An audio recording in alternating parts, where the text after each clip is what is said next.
The Over the Bonnet podcast is brought to you by Merrimark Medical, Gympie Foam and Rubber and NICAD Earth Moving. My guest today is the Deputy Speaker of Federal Parliament and Member for Wide Bay, Llew Obrien.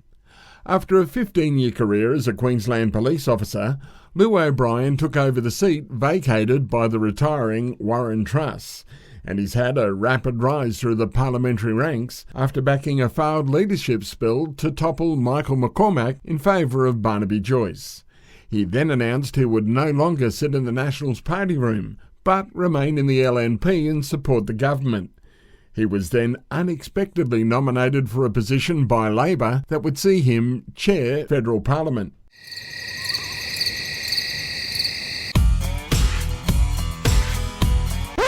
Over the Bonnet with Mark Piepers. Well, at least the guests are good. You'll never know what happens with the conversation when it's over the bonnet. You're kidding me, aren't you? Llew Obrien, welcome to Over the Bonnet. It's great to be here, Mark. Good to see you. We haven't caught up for quite a while, so it's always good to come out to the ranch and say good day. It has been a while. Now, we'll go back to the start of your parliamentary career first up. What got you into politics? Well, politics was something I've been passionate about for a long time. I've always been passionate about politics my whole adult life. And but it was probably in the early to mid 2000s that I started to become quite active and joined a political party because of the job that I was doing, which was road safety, accident investigation. And I just felt that being involved was a way to facilitate positive change when it came to our road transport system and making it safer.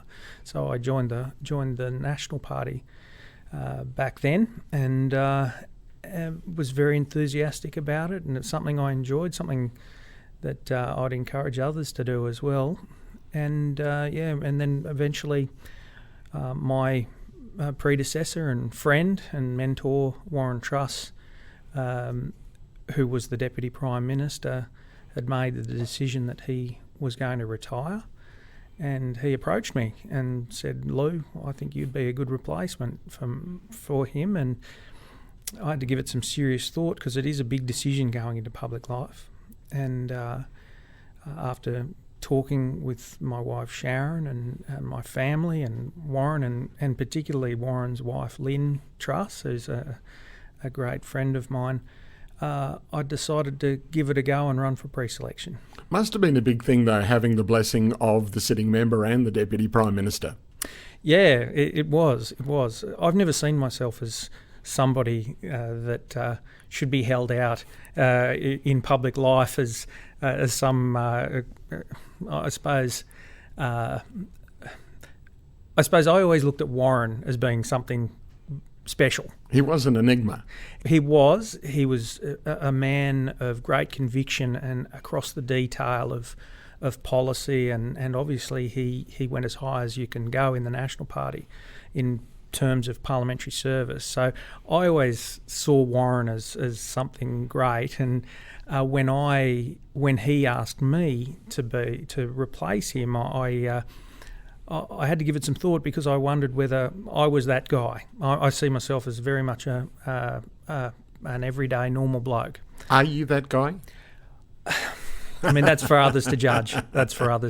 I've done some things in Parliament that have made me stand out, and I've been re-elected by the people of Wide Bay, so they obviously liked what I was doing.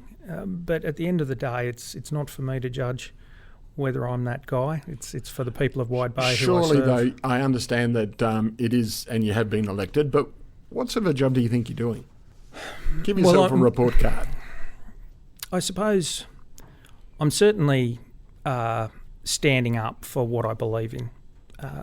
No one can accuse me of hiding away and not taking on difficult issues, and I really do believe and feel that I'm in Parliament to serve the people of Wide Bay and Australia.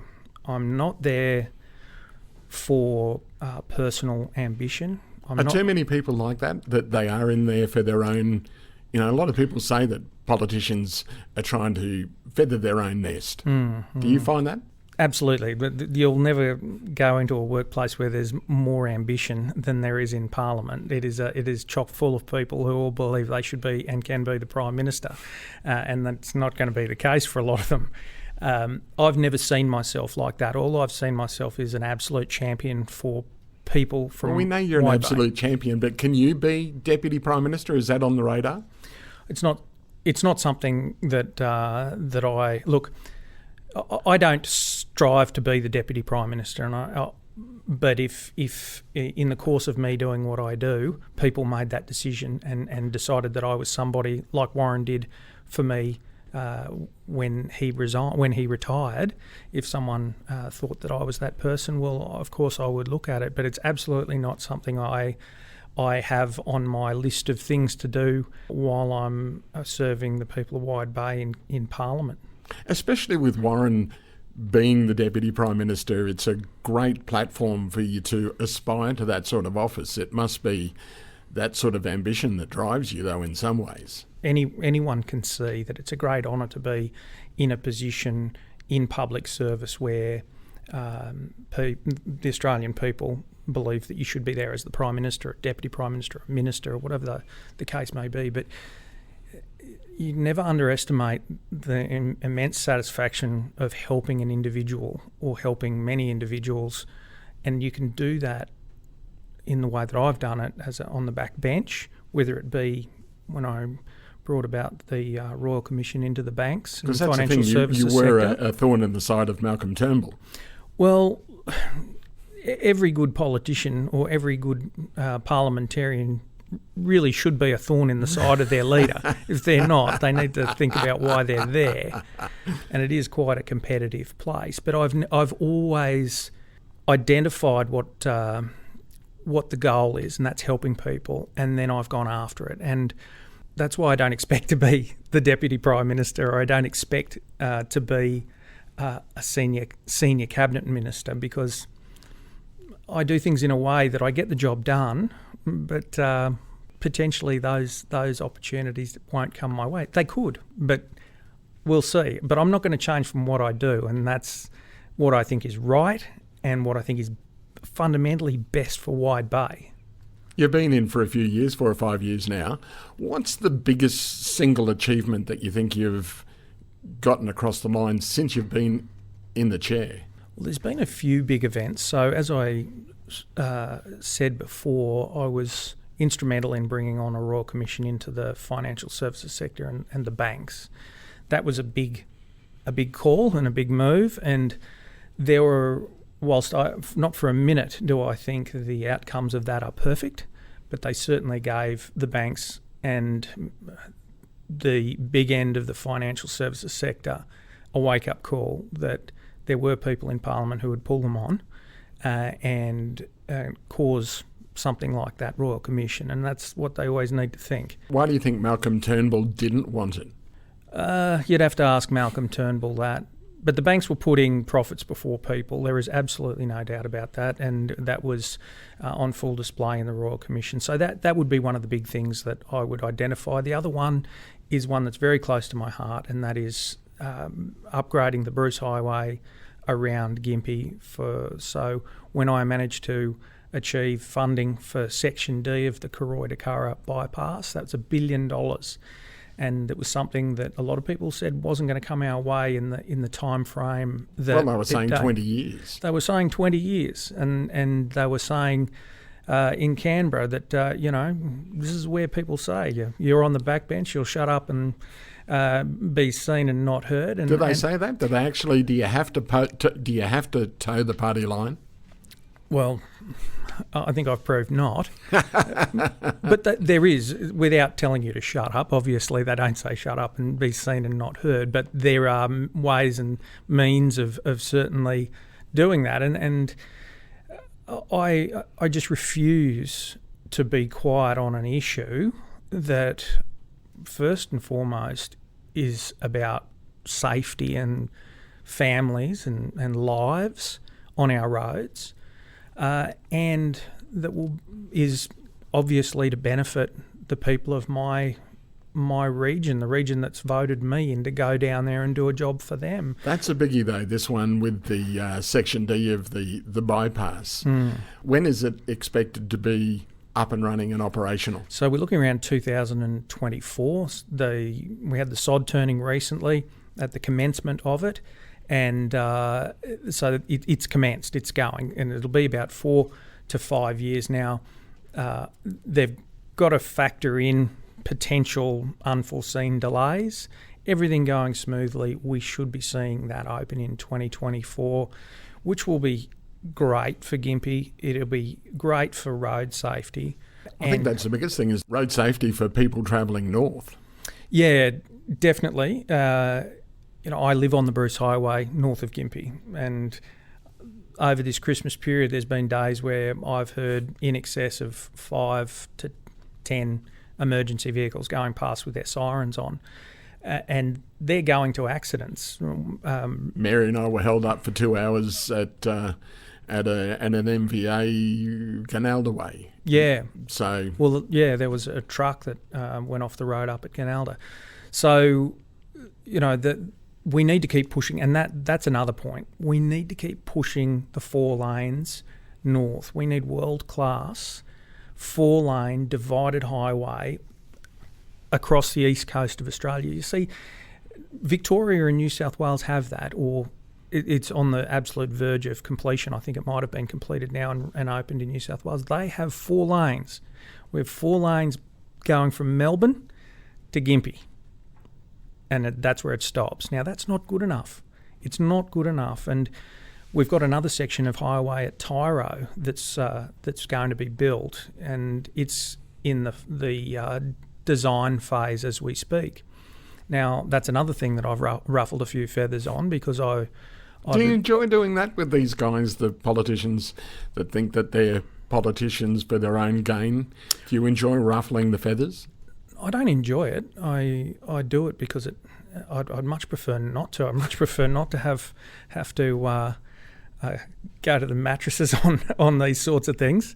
But when you see something that's fundamentally wrong, like the Tyro bypass, they're building 9 kilometres of brand new greenfield highway, about 40 k's north of where the 4 lanes end, and they're building 2 lanes. Why would you do that? I'm told there's in excess of 10,000 vehicle movements a day. We know that all that it'll take is a low loader to break down, or someone to have an accident, and not only have you got a safety issue, you've got massive congestion. So why not future-proof it? Why not do what the rest of the east coast of Australia has done? Are we the poor cousins in Queensland? Well, when it comes to the national highway, I feel like we're treated that way, but it's the Commonwealth funds 80% of the Bruce Highway, a national highway. This is where a lot of people don't understand, is that the responsibility for the national highway in terms of delivery is the state responsibility. The Commonwealth funds 80% of it, but we can't force the state to upgrade a piece of the Bruce Highway. Of course, we can, paying 80%, we can encourage them to do that's a big amount of encouragement, though. It is a big amount of encouragement, but we need to push them harder, because we've got a situation at the moment where this Tyro bypass, the State Minister, Mark Bailey, is refusing to budge on it. I had a discussion with him early in the piece, and when I identified that this would be a death road that they're going to build, a brand new road that was going to kill people, and to his credit, he gave me a commitment they'd put some sort of barrier up the middle. And I do commend him for that, but it's not enough. It's not enough. There's still a greater risk of traffic trauma. There's a greater risk in any number of different scenarios with 2 lanes, even with a dividing barrier. Head-on collisions aren't the only risk on a road. So I'm pushing hard to make sure that that's 4 lanes. The community wants it. To fund that, I need the agreement, first and foremost, from the state to put a plan forward. But second of all, I need Michael McCormack, the leader of the Nationals, who's the Minister for Regional Development and Transport, to step up and push hard for this. This is regional Australia. Michael McCormack's the leader of a party that champions regional Australia, yet we're getting a second-class road in regional Australia that by its traffic numbers, by every measure, it should be 4 lanes. Now, going back to, do I enjoy ruffling feathers? No, I don't. But one of the reasons I don't is because it upsets me when people who have been given this huge responsibility and this huge ability to deliver don't deliver when they should and when it's obvious that they should. And that's when I've got to kick in and say, well, no, I'm going to use this position of being a federal parliamentarian to ensure that I do my absolute best to make it happen. Are you a maverick politician? Would you describe yourself as the maverick along the Barnaby lines? Others describe me as a maverick. Others use that term, but and once again, it's for others to judge me on my performance. But I have had a few wins. I have had a few wins, and I haven't had those wins by doing things necessarily conventionally. How do you get on with McCormack? Great. Michael McCormack is one of nature's gentlemen. He's a good guy. Why didn't you support him in the leadership spill with Barnaby Joice? Well, I think the main thing there was that I thought we could be doing a better job, and that's why I called the spill. That's a matter for the party room, and it was a matter decided by the party room, and it's a matter that's in the past now. Do you wish that it was kept in-house? Yes. I mean, one of the things that when that occurred, I didn't do any media. I was criticised heavily by the media for not doing media, by some elements of the media for not doing media. But damned if you do and damned if you don't. But I wanted it to be something that was dealt with by the party room and something that we could move on from regardless of the outcome. It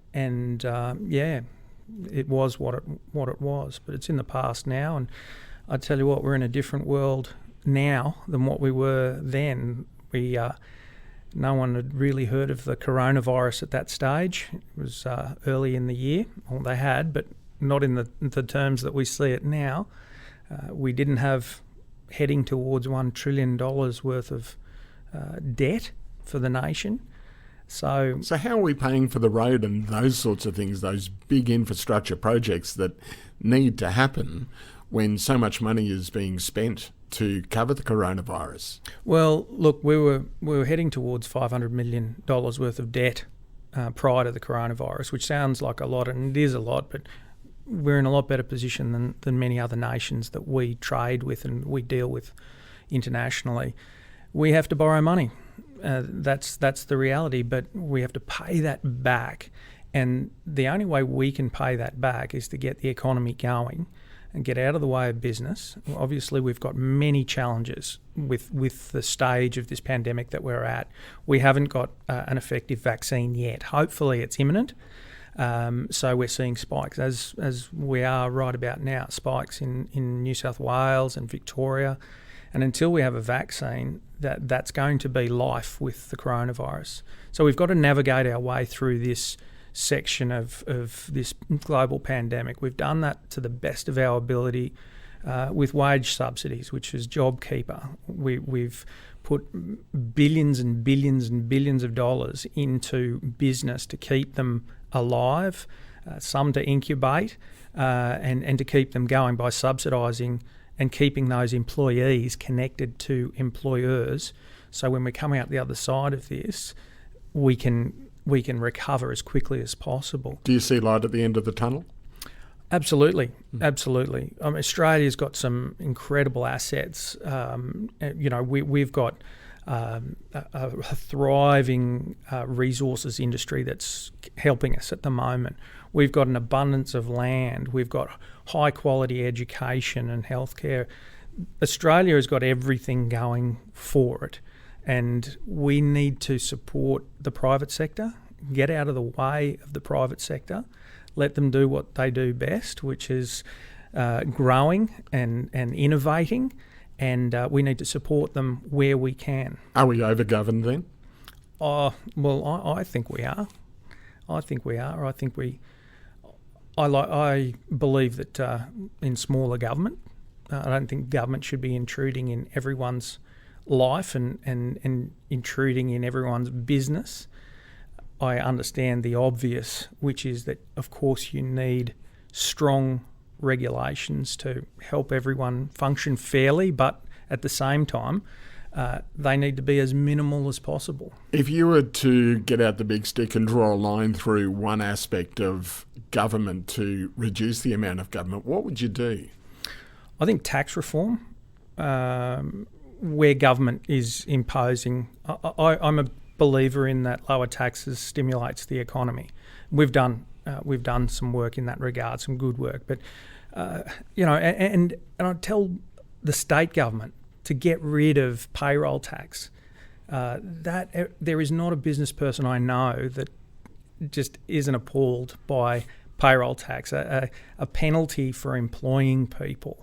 It was one of the taxes that that should have gone with the GST, and it's a disgrace, really. The payroll tax. Stamp duty is going in New South Wales. Well, we'll believe it when we see it with all of these things. But yeah, look, reducing tax, giving people incentive to work, giving people incentive to innovate. And, we've done some great things in terms of research and development and tax offsets and immediate depreciation of assets in businesses to stimulate business and get people doing what they want to do. We just need to get out of their way and help them where we can. Okay, now you're in Parliament. You've had a fairly, in some ways, meteoric rise. Were you in the right place at the right time becoming the Deputy Speaker? I suppose I was. I am. I am the Deputy Speaker of the House of Representatives, and it's a position that I didn't. It's a position I didn't look to take on. It wasn't something that I aspired to greatly, but it was something that came up, and I thought it was suitable for me. Spoke to some of my colleagues briefly about it, and they voted for me. And that's where I've ended up. And it's a great honour to work with the current Speaker, Tony Smith, who is acknowledged as one of the real high-level speakers that since Federation began. He's in his third term as the Speaker, and he is a fellow that is a great mentor, someone I get along very well with, someone who I've learnt an incredible amount from, and I see it as a real great honour and privilege to be the Deputy Speaker in a team that's led by him.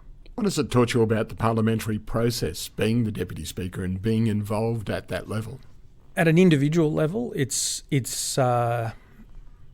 I find it, because I'm a very independent thinker. I mean, I'm absolutely about the party that I represent as an LNP member. First and foremost, I always represent the people of Wide Bay first, but I am a member of the LNP, and I sit with the National Party in Parliament. But one of the things that it's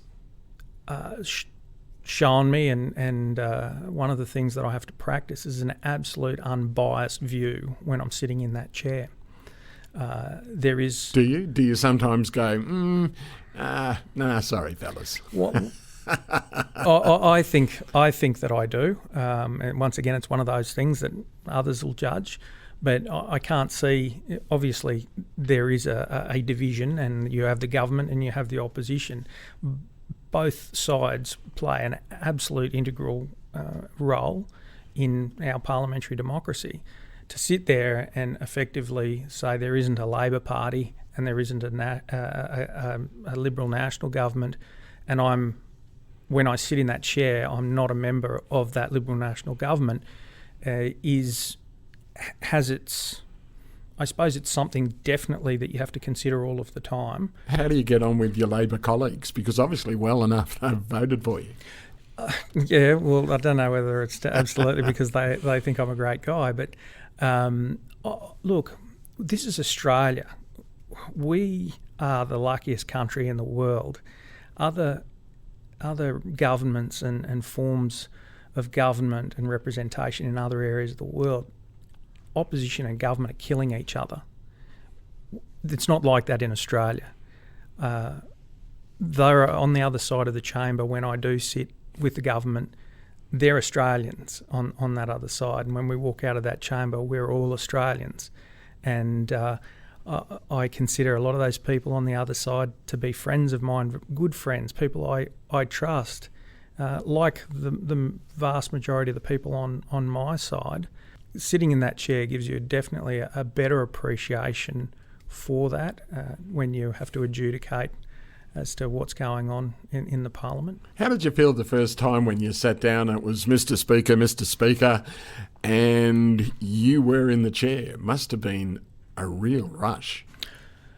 Yeah, I was hit with the gravity of the moment, that's for sure. If you look at the election of the Deputy Speaker when I was elected, Tony Smith, the Speaker, makes a comment there of congratulations and you're on duty in half an hour, so you better get ready. Or words to that effect. Sitting in that chair, chairing the Parliament of the nation is an experience that not many people get to do. And my view, as I said in the beginning of the podcast, I've always seen myself as an average bloke. And for an average bloke to be sitting there with the Prime Minister on one side and the Leader of the Opposition on the other, or in the matters of public importance debate with the government on one side and the opposition on the other, chairing that is huge. And I did feel that the first time I sat there, and I feel it every time. I feel that every time I arrive in Canberra for Parliament. I look at that when I'm heading towards work. I'm walking up in the morning from a distance. You can see the flag flying over everything around.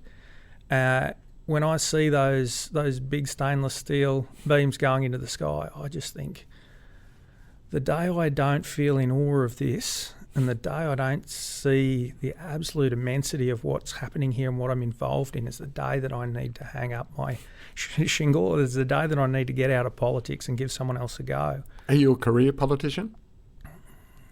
I hope not. But in saying that, I mean, what is a career politician?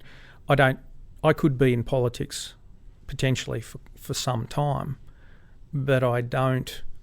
I think the term career politician has a connotation of someone who's acting in a way that they want to be there for a long time. And I think some people are, and I think you can't get away from it. Yeah, and I'm not. That's not how I judge what I do or what I'm motivated by. I'm motivated by achieving things for the people of Wide Bay and the nation, and getting the job done, and yes, sometimes making the hard decisions that maybe some of my other colleagues aren't prepared to stand up on. Is it because you were working in the back room for a long time as a member of the LNP and working in certain positions in the LNP that you were used to the procedure? Oh, look, I don't think so. I would probably say the greatest influence on the way I act and the way I conduct myself and my style of representation is learnt through being a policeman, having to make those decisions on what is right and what is wrong. And you know, if you're genuine about that and you go with your heart, you'll get it right most of the time. And as every police officer that pulls on a uniform every day has to make tough decisions, a lot tougher than what I have to make regularly. And they do it on a sense of right and wrong. Obviously, there's rules and regulations, but you can't go in the heat of the moment for these guys. You can't go pulling out the operational procedures manual. Sometimes you just got to make a call, and they've got a strong sense of right and wrong. And I think that's where I learned a lot of my skills when it comes to advocating and taking on a challenge. I mean, I remember you were helping me with a road safety video when I was the acting officer in charge at Kilkheven, and we were producing this video together about fatalities and how people needed to slow down. And within 20 minutes of doing that, I remember it well. Going through the script, we were both at a fatal. You were there and I was there. I'd been called. It was just down the road and it was a fatality. Experiences like that can't help but make you a good decision maker under pressure and a little bit fearless. Not too fearless, but hey, if you can do that, as I've said on a number of occasions, if I can, and I say this, and I commend every police officer that's serving an emergency service when I say this, because this is about them. If you can tell somebody that a member of their family is no longer with them, give that dreaded death message, you've experienced the hardest conversation you're ever going to have with anyone. And I can tell those police officers that are doing that every day, you'd tell the Prime Minister that he's going to have a Royal Commission into the banks pretty easy, trust me. It's an interesting thing because we were out on the road that particular day. You were as the police officer at the scene of the accident and I was journo come television cameraman. Yeah. So we were both doing our jobs, but I remember watching and just seeing how it really affected you. And it does tend to affect you. And what are the long-term ramifications of what you've had to endure out of that? Well, I make it no secret that I live with post-traumatic stress disorder, and it was something that that happened to me quite some years before you and I were there on that day. So I was living with that and managing it when I was a police officer as well. And a lot of police and a lot of people that, whether it's the armed forces or whether it's emergency services domestically, end up seeing things that trigger their mind or become ingrained in their mind, and they can cause conditions like post-traumatic stress. I was a Beyond Blue Bureau speaker before I entered Parliament. So it was always something I was passionate about. One of the things that after my 16 years in the police that I was always felt very, very committed to was letting other police who were going through the experiences that I went through know that, hey, listen, it's okay. You're going to get through this. Don't worry, you're not a failure. I've been there, you know. So that was really important to me before I went into politics. How did it affect you directly from all of the accidents and the carnage you saw on the roads? How was it affecting you, affecting your family and the people around you? How did you deal with it?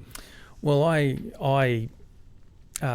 so after a period of really intense traffic accident investigation on the Bruce Highway primarily, for me, the wheels fell off for a period of time back in the 2000s. And it was a hard road back. It was a really hard road back. Like I remember,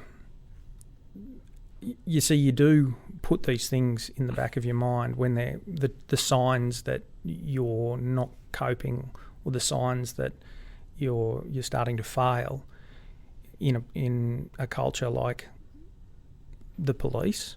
You've got to be 10 foot tall and bulletproof. You do. That's the way you've got to see yourself, and anything that threatens that, you don't want to bar off. So you deny it to yourself for quite some time, and this is where what drove me to help others is if you get in early, it's so much easier to recover from these things and to get on with a normal, productive life or to start managing your symptoms. You say the wheels fell off. How did they fall off for you? Well, as I said, I was somewhat in denial about things starting to not go so well. My concentration went. I started to have nightmares. I started to not be able to sleep. And I started being triggered by things, whether it be the smell of a hot engine or the taillights of a particular model of car that I'd been involved in a fatality or something like that. They would start to trigger me. I remember one of the first times that I experienced what was a real PTSD moment was I had been to a fatal, and there was a new model car, and it was a long, exhausting investigation at the scene. It was hot, and the day was done. Everything was being completed, and they were pulling the car out of the creek that it was in. And as it came out, I could see its taillights, and it was a new model for that car. And I didn't think anything of that. And a few months later, I was sitting in the police car on the passenger side of the police car, and that model car was in front.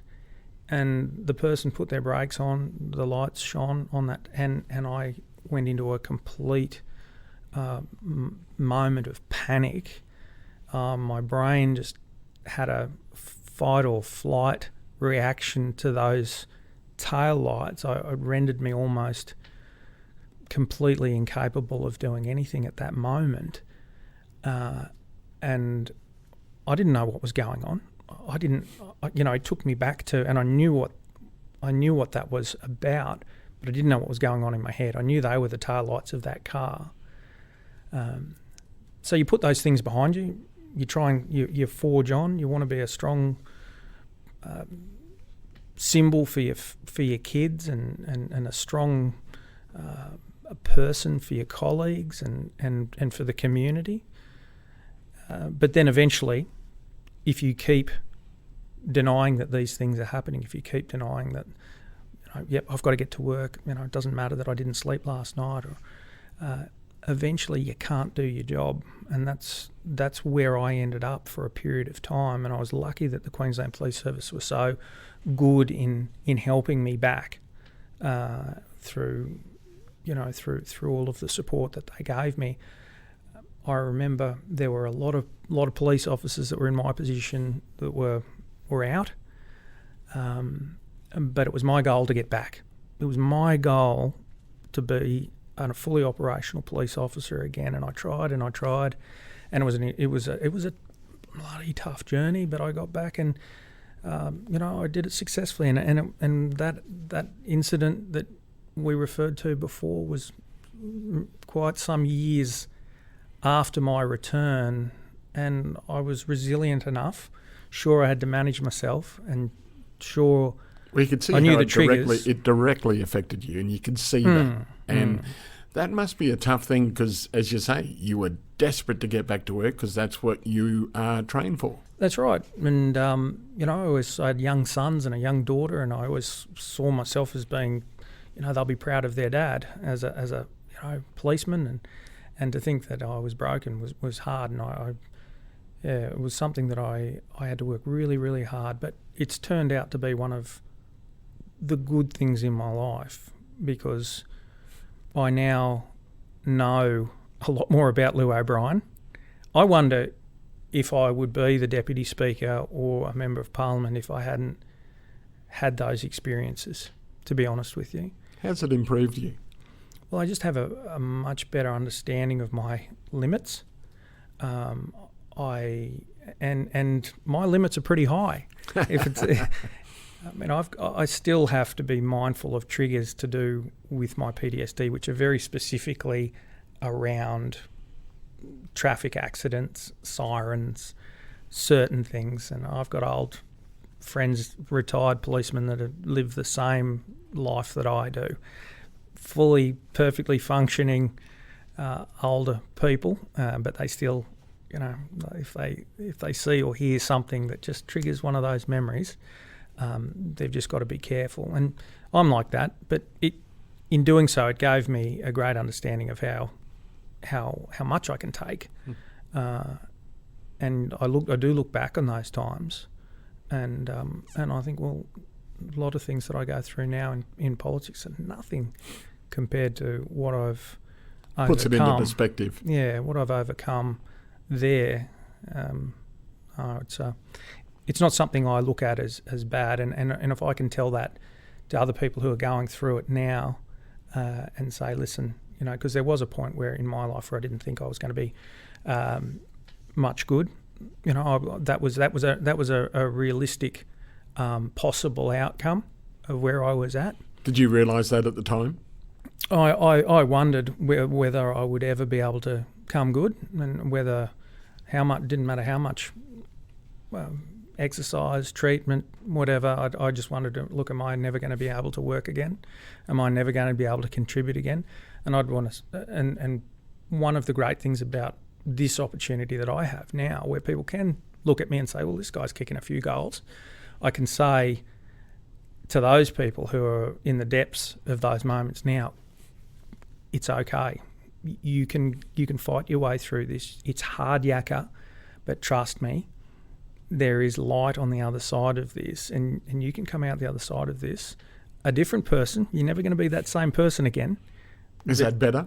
Yeah, I definitely think it is. I'm stronger now than I was before that happened to me. Do you find some people look down on you because of what you've gone through, or is it pretty positive Yeah, across look, the board? I know that some people have criticised me for speaking openly about it in politics. Speaking openly about PTSD and mental health. Some people have criticised me and said you shouldn't be doing that. You shouldn't. Really?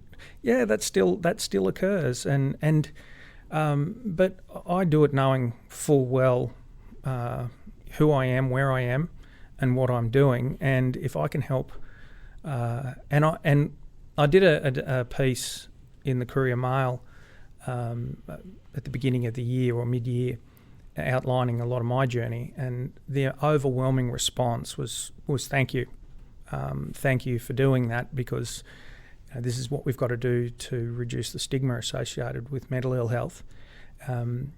So there, for that one or two people who will criticise me and say you're showing yourself to be weak, or you shouldn't be doing that because they don't affect me. Are they just showing themselves to be weak? Well, that's for others to judge if they say it, but I've got a very different view, and I see part of my work.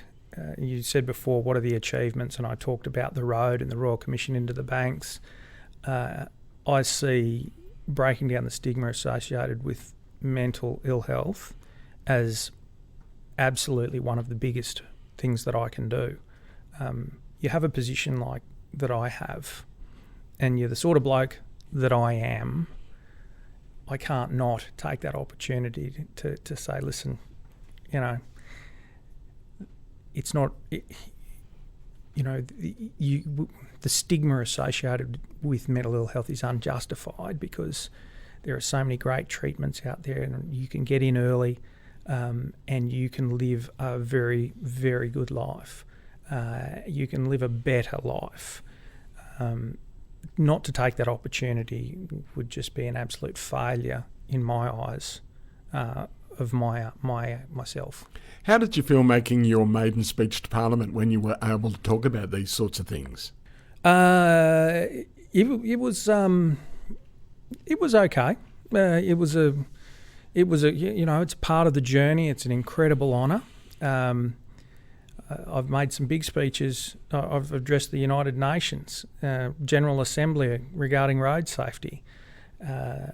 You make these in public life. You do these things, and they're very meaningful. And but once again, they're an opportunity. Well, your maiden speech is an opportunity to outline what you're about. I spoke about jobs in Wide Bay. I spoke about aged care. I spoke about dollar milk. I spoke about a lot of the things that I've been absolutely a part of improving. So that's your opportunity to say, this is what I want to do. And now after 5 years, I can go back and say, well, if there was any doubt that this is what I was trying for, go to that first speech. That's what I was about, and that's what I was having a crack at. But your first speech is a momentous moment. It is your first speech. The first time you walk into that chamber in there is an incredible moment. You walk in there and you've seen it on TV, and you know what's happened in there.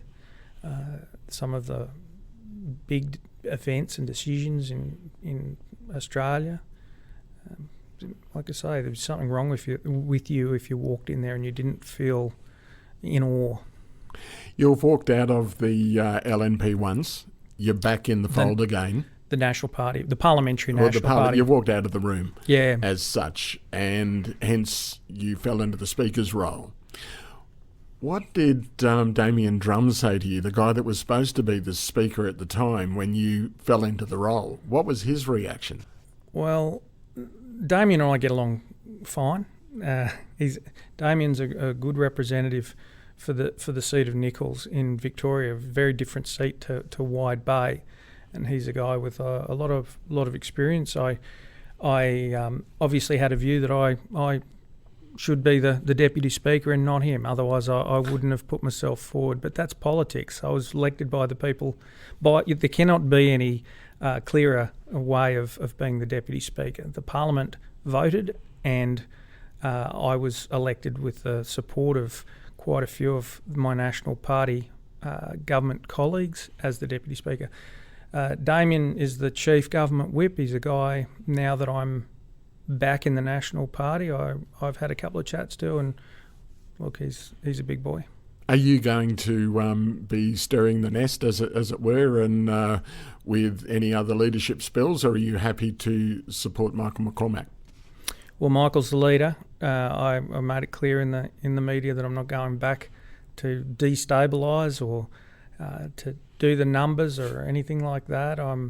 The world has changed since the 10th of February 2020 greatly, and we've got some big issues that we need to tackle, I think. What's the biggest issue then on your plate at the moment that you think we need to do? Getting the economy, being in a position to bounce back from this global pandemic economically is the biggest thing for everyone, because it filters into everything, whether it be healthcare, whether it be building better roads. It filters into everything. If we can't pay our bills, well, we can't build Section D of the Bruce Highway. If we can't pay our bills as a nation, we can't pay for healthcare. It's getting our economy going so the government can run properly should be the biggest priority for every Australian. Are you a policeman sitting in Parliament still? Do you still have that policeman mentality as such when you're in there, because you've still got to make decisions as you were when you're on the beat? I think we all take our previous experiences in life into everything that we do from that time on. There's lawyers in there that will look at certain issues through the lens of a lawyer, and there's nurses, and there's policemen, and public servants, and lobbyists, and political staffers. They're all there that bring their life experiences. So in that context, yeah, absolutely, and I'm proud of it. I'm proud of what I've done and where I've come from. I think I'm respected within the Parliament because of the person that I am, and that person has certainly come about as a result of being a policeman. Why policing in the first place? What got you into it? When you're, say, going through high school, what were your career choices? What did you want to do? Well, I had a bit of a rocky start in terms of my entry into adult life. My mum, don't we all? Yeah, that's right. So I left school the last year that I actually completed it was year 9. My mum had motor neurone disease, so I left school after that and to nurse mum. and we moved to Queensland when I was 15, and we nursed Mum until she passed away at home, and I'm with myself and my father, and when that was over, as you can imagine, it's not easy for anyone nursing. It's a lot of trauma for a 15-year-old to have to Yeah, deal well, with. at 16, I turned 16 shortly after we got there. But look, my mind was just not in a space to go from spoon feeding and helping to change and nurse a dying parent to jump straight back into school. So my opportunities were limited. When that experience was over, and it took me a while to get on my feet, and it was when I was in my 20s that I really thought, and when I started my family and the kids, that I thought, right, I've really got to get a career, and one of the main motivating factors was, what would my kids be proud of? What job would I do that would make my boys at that time proud of me? And that was policing. And I was fit and healthy, and I liked helping people, and I thought it'd be a good fit, and it was. And it was a very positive part of my life. How close are you to your father, and were you at the time? It must have been an incredible thing to go through. Yeah, look, my father's passed away now, we didn't see eye to eye on a lot of things like a lot of people, but I focus on my family that I've created, and I'm very close to my family, my kids, my boys, and my daughter. I'm and my granddaughter, and another granddaughter on the way. I'm the luckiest bloke in the world to have my family, and they're what makes me tick. Are you a good dad being away so much, or do you wish you were giving them more time? Well, this is one of the things that I often reflect upon, because when my kids were kids, when they were at home, my focus was about staying home and being a dad. And they grew up so fast. Oh, They seemed to. You saw it. Yeah, I did, and they seemed to. Yeah. You turn around, they were a foot taller. Yeah. So I would never have taken on this role when I had an active role, and when I say active, when I had a real hands-on role of being a dad. It was only after they'd left home, really. Eve was still at home, but they were adults effectively, that I thought, okay, now is a time that I can really do this, and that was a big factor for me making that decision, because if my kids were younger, I think it'd be very, very difficult to be in their lives, although there's plenty that do it successfully, and they've got the advantage of having FaceTime and all of these things, and taking their kids to Canberra, and there's a lot of things those kids will see that my kids at that age were not exposed to, good things. But for me, and Llew Obrien couldn't have done it when I had kids that needed a dad at home, in my view. How do you deal with the travel? Because it is quite extensive, going down to Parliament and back and forward. How do you deal with the amount of travel you've got to do now, and especially now that you are the Deputy Speaker, it's increased even further? Yeah, so I've had to attend every sitting of Parliament this year, even when we had very limited sittings, when there were only, I can't remember the exact numbers, but virtually everyone was not there. But we had to get certain legislation. At one stage, we had to go down and sit for one day. So I've attended that, and had to attend that to give Tony a hand, Tony Smith, the Speaker, and to fulfil those duties. Where I can, and this is something a little bit unique to me, I ride my motorbike to Canberra. I've got a Triumph 1200 triple, and that's something that I do, that I like to do. It keeps me. It's a good exercise in gathering my thoughts before I get to Parliament. It's a good exercise in unwinding on the way home. But it's also just another good opportunity for me to stop at servos and have a chat to people. And they don't know I'm a federal member of Parliament, and I don't actively go out and tell them that. They're not in Wide Bay, but I just like to canvass them and see what their views of the world are and how we're going. And 99.9% of the time they never know they're talking to the Deputy Speaker of the Parliament, but it's good to get an honest appraisal of how the government's doing. What's the single biggest thing that they do tell you when you're on the road and you talk to people?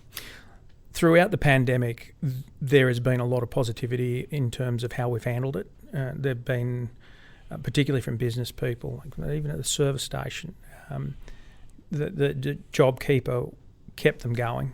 Would have certainly, they would never have survived without it. Other responses, our responses as a nation have been good. There's a lot of goodwill out there towards the government, and it's as a result of how we've handled the coronavirus. Scott Morrison, the Prime Minister, I get a lot of positive feedback about his response as the Prime Minister, and bringing together the National Cabinet and taking a leadership role in that regard. I couldn't imagine, in terms of of being a parliamentarian or being in public service, there probably wouldn't be too many more difficult or challenging jobs other than a wartime Prime Minister, than what Scott Morrison's doing at the moment as the Prime Minister through this global pandemic. And I think he's doing a sterling job. I think he's a guy that is a very, very much about serving. He's there, and he's focused on the commitment that we gave Australians at the election to give good government in the face of no matter what. I mean, when we went to the election last time, the coronavirus wasn't there, but we gave a commitment to give the best government that we can, and that's what characterises him in my dealings. He is absolutely 100% laser focused on delivering the best government for Australians that we can. So he has my support, absolutely, obviously, but he does genuinely as a Prime Minister. Does the coronavirus, as you see it, is it a positive or a negative for the government then? Oh, look, it's just a challenge, a massive challenge.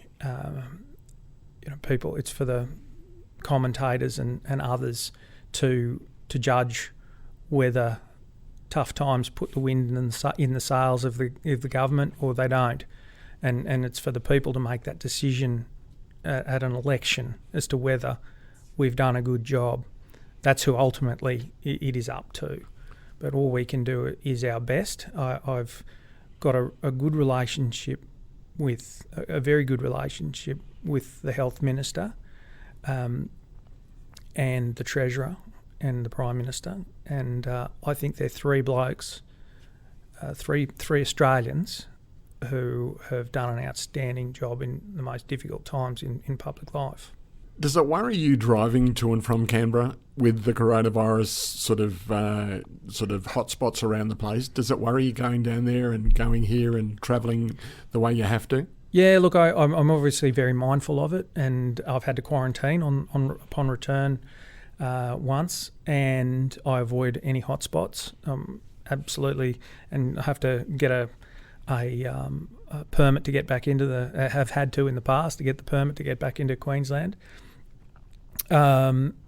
Like all of us, we have to be diligent and aware of what we do, how we do it, when we do it, and that we're doing the right thing by our fellow citizens and ourselves in terms of the coronavirus. That means checking health websites in New South Wales and Queensland, understanding what's happening, where it's happening, and what your responsibilities are. So an example would be when Sydney was a hot spot and I was in Canberra, I had to go out west on the bike to come in out up along the Newell Highway as opposed to going up the Pacific or at that stage even up towards the New England Highway. So they're minor inconveniences compared to what some other Australians are having to go through at the moment. Did you find any hostility due to the fact that you were travelling so much? No. Everyone's been very, very understanding. there's a lot of travel that we do. I probably travel. I'm this year's been an exception because we've all been limited by normally you're involved in committee work which can take you around the country and in different places, but as the Deputy Speaker I don't do that, so I'm actually more available to the people of Wide Bay. The travel's not a big issue and everyone understands. I mean, our Parliament is in Canberra. Once upon a time they used to have to take our horse and coach down there and they'd spend months of the year down there dealing with things and then come back, and it was done in big sittings like that.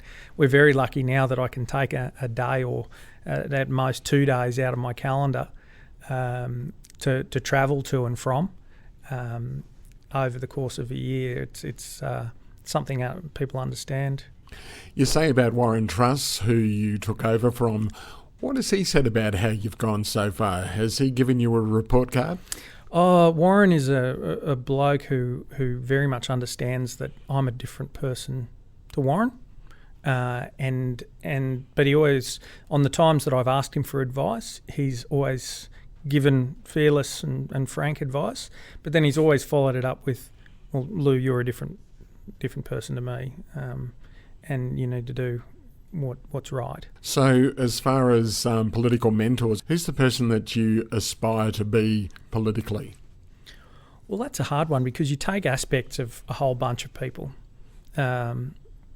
whether attributes of leadership, intellect, how people work within their own electorate. So I wouldn't say there's any one individual who I aspire to be or who I wish I was like that. I mean, there's I take little bits from a lot of different areas, and but I'm always trying to improve myself, always trying to be the best representative I can be, and some of the best advice I get are from citizens of Wide Bay who'll tell me something and what say, are they telling you? Keep doing what you're doing.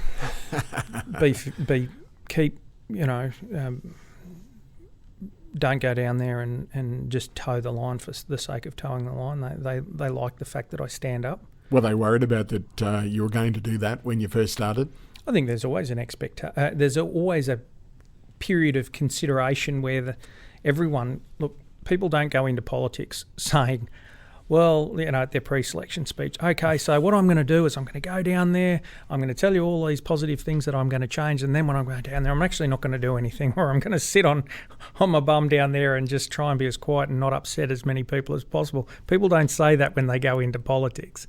They always come out with a grand list of how good they are and what they're going to achieve. But it's up to the people to decide on how you're going. And they will look at you and make an assessment. Is this guy or girl, is this person delivering? Are they living up to those things that they said they would do pre-election or pre-selection?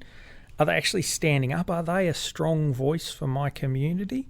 Their decisions and assessments that your constituency has to make, I'd like to think that I've delivered billions of dollars worth of infrastructure to the area. I've stood up on issues of national significance in my first term.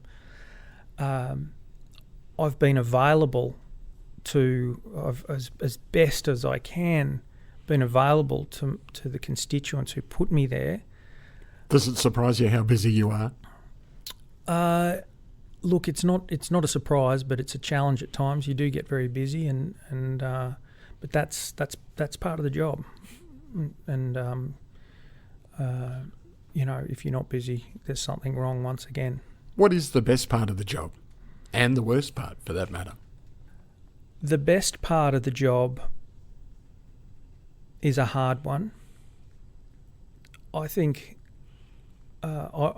quite often the wins that we have, my staff, I've got incredible staff, and the staff do so much. So much of the workload that comes into my office is taken by staff who know who to ring where, in what department, to fix something that's wrong, quite often my staff will come to me and they will have fixed something, and that is there's a huge amount of satisfaction there, because that can, whilst it mightn't seem like a major event to anyone else, somebody's DVA issued, or somebody's pension problem that's holding up their pension can be a massive stressor on a senior Australian.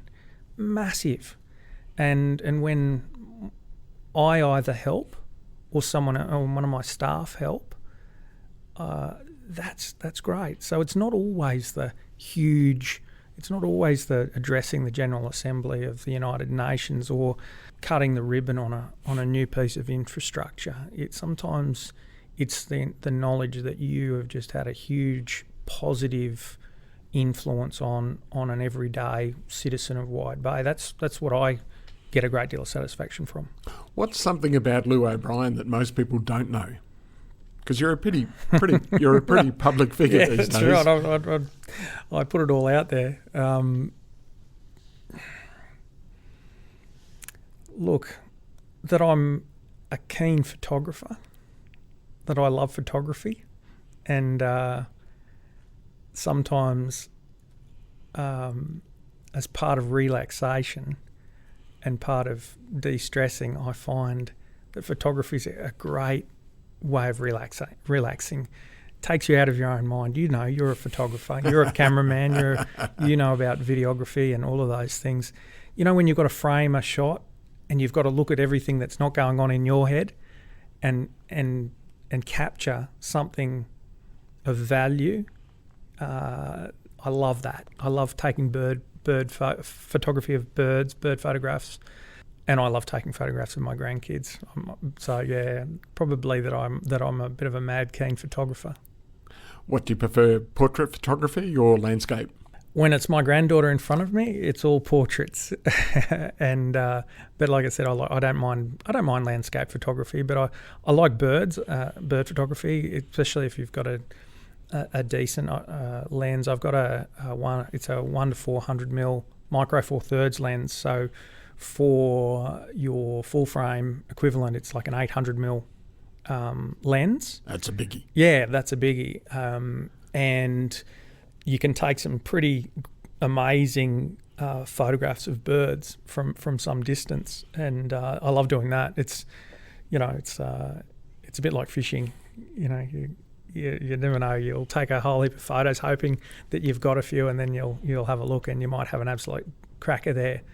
I really enjoy that. It's funny. I know the moment I hit the button that I've got a good shot. Yeah, I might take 20. Yeah, but I know when I've hit the magic button. What's your favourite photo that you've taken? My favourite photos are always those with my granddaughter. You light up. You're a very hands-on dad. Yeah. How are you as a granddad? I'm the fun guy.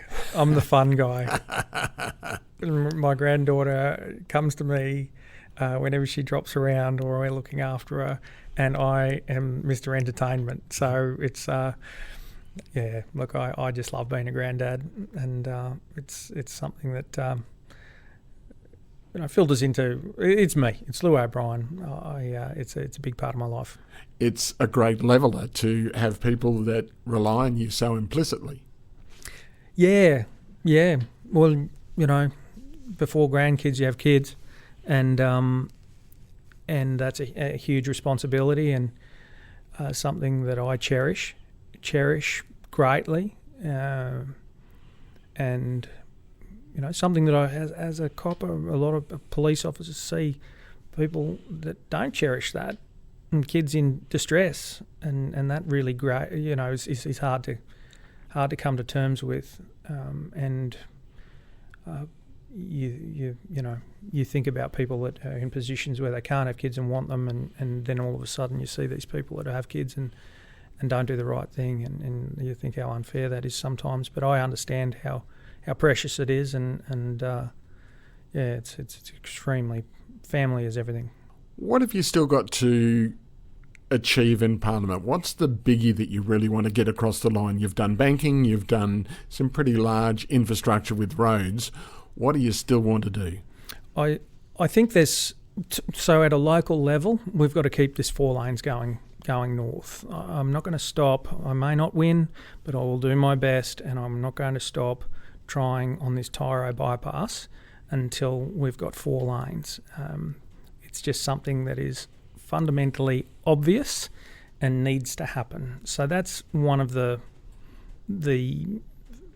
big infrastructure projects that I'm focused on. We've got areas of our economy, local Wide Bay economy, that have been hit hard through COVID, like Noosa. The tourism industry was one of the first to be turned off and is still struggling. There are aspects of, some of it is going quite well, but there are aspects of tourism in places like Noosa that need help, and I'm focused in on there with other representatives to try and help that, help there. The list goes on and on and on in terms of what you need to deliver. There's very high unemployment, youth unemployment rates in Wide Bay, and I'm not going to rest until we've got more jobs, more industry. And there needs to be an understanding of what's appropriate for where when you're fighting for these things.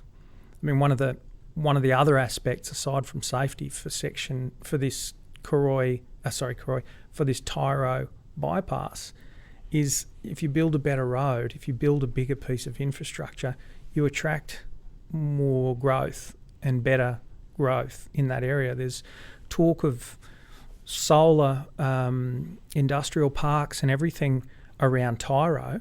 That area will be so much more attractive to people looking to invest if there's that 9 kilometre 4-lane section as opposed to a bottleneck 2-lane. So whilst you look at things like that and you think, okay, that's a better road, it's going to get the spin-off or the outcomes when getting those good pieces of infrastructure are broader than that. They attract more and better investment into the area, and that'll feed into lowering that high youth unemployment rate overall. So there are just so many things to keep fighting for. What about high-speed rail from Bundaberg to Brisbane to supplement the already congested Bruce Highway? Yeah, look, high-speed rail is obviously a topic that comes up regularly. It's something that a lot of people like the idea of. High-speed rail is ultimately the responsibility, as rail is, of the state government. But one of the things you need to really consider when it comes to high-speed rail is what is high-speed rail? Is a train that stops at every stop going to be high-speed rail? And then you've got to look at the economics of a train that picks up X amount of passengers in Bundaberg, X amount of passengers in Maryborough, X amount of passengers in Gympie, that travels at 300 kilometres an hour. You've got to look at the economics of that, and is that a good use of taxpayers' money if it doesn't stack up? So I'm not saying it doesn't stack up, but you certainly have to look at all of these things before you start absolutely championing a project like that. And because at the end of the day, the government doesn't have any money. We just spend your money. That's what we do, taxpayers. And revenues that come in. That's not Scott Morrison doesn't have that. That's not Scott Morrison's money. It's not Josh Frydenberg's money. It's the taxpayers of Australians and Australian citizens. It's their money. So we've got to be very, very diligent with how we handle it. How would you like to be remembered then? I'd like to be remembered. I'd just as a bloke that had a go, maybe did things. I don't want to be remembered as somebody who did things unconventionally. I think it's a bit of an indictment on Australian politics that I'm seen to be unconventional because I'm just doing things the way that they should be done. I think in terms of advocacy, but had a go. Somebody who had a go, did his absolute best, and had more wins than he had losses. Well, we hope you keep winning the good fight. Llew Obrien, thanks for joining us on Over the Bonnet. Thanks, Mark. It's a great pleasure, mate.